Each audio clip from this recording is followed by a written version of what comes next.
the culture that you want to try to establish here in Houston?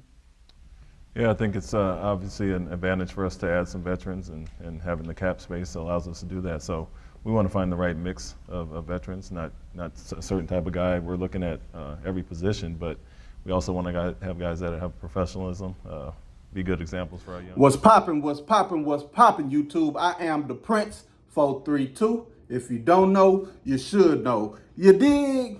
And in this video, I'm going to be breaking down the 2 key points that I took from the press conference introducing our new rookies to the Houston Rockets franchise, Thompson and Cam Whitmore.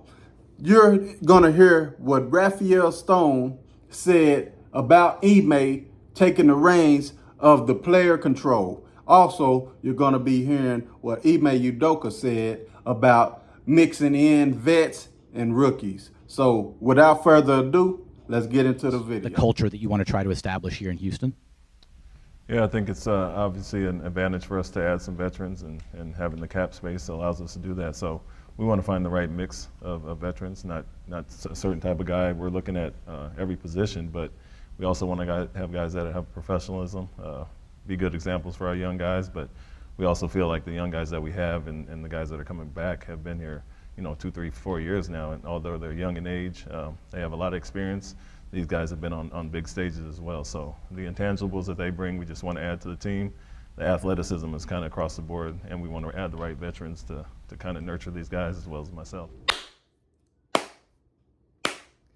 Great answer, Ime. So what I took from what he's saying is we're going to be looking for veterans to add to the roster, but we're not going to pick any veteran. We want guys that's going to, mesh well with the group that we have. And also he said that we also have young players that's already been in the system for 2 or 3 years that could lead the young group that we're bringing in, the 2 young guys that we're bringing in. So we're not just going to try to take away from their minutes or take away from their progression just to bring in some veterans that may have a little bit of wind in the tooth, and they can maybe take over some, leadership roles that our young players that's already been going through the league 2 or 3 years can hand down to these rookies. So that was a great answer on his part, man. I look forward to what he's going to do with this roster. I look forward to how he's going to mesh the talent together and how they going to mix up the players with the starters and the bench. You know what I'm saying? It's just going to be a great season to watch. Great answer, Ime. And let's get into the second clip where Raphael Stone says he's going to let Ime handle what the coach is supposed to handle. Let's get into that clip right now. Moving from phase 1 to phase 2 in the rebuild. During phase 1, your top rookies, Jalen Green, Jabari Smith Jr., basically played 30 minutes per game immediately. How much does that change, if at all, now that you're going to phase 2 with more of an emphasis on winning next season? I think you mispronounced Ime's name. Oh, Ime Udoka.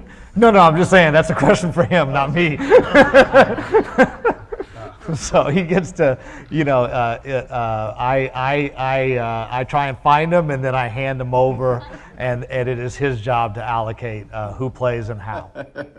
Yeah, Raphael Stone with a little bit of comedy in his answer. But you know what I'm saying? What I took from it is that he's going to let his coach deal with who plays, how they play, when they play, and how long they play. He's going to do his job by finding the talent or going out and getting the talent that he may ask for. That's what a GM is supposed to do. He's supposed to acquire talent that the coaches is asking for and let the coach do his job, which I know this is going to work, man, because you could just see by him answering the question like that, he's giving his job that he may have had under the old regime, which he may have been involved in, but he's letting Ime do his job. And that's what we want as a franchise, man. We have a no-nonsense coach.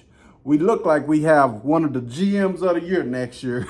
You understand me? I'm going to go out on a limb and predict that GM of the year next year, Raphael Stone. But, that's just high hopes for my Houston Rockets. But, man, those are the 2 points, the 2 great points that I took from the interview.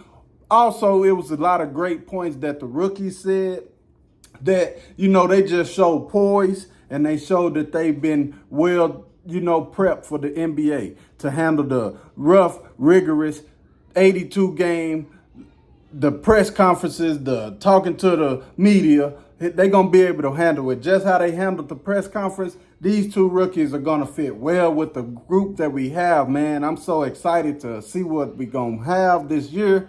Can't wait to Summer League. Again, man, if you're not subscribed to this channel, if you come watch the video, subscribe to the channel. Turn me up, man. Let's get this channel one of the best Rockets channel on NBA, on YouTube. Yeah, man, just like that, man. But you know what it is, man. Salute. Appreciate y'all stopping by, man. Again, subscribe to the channel. Let's turn this channel up. And always, go Rockets.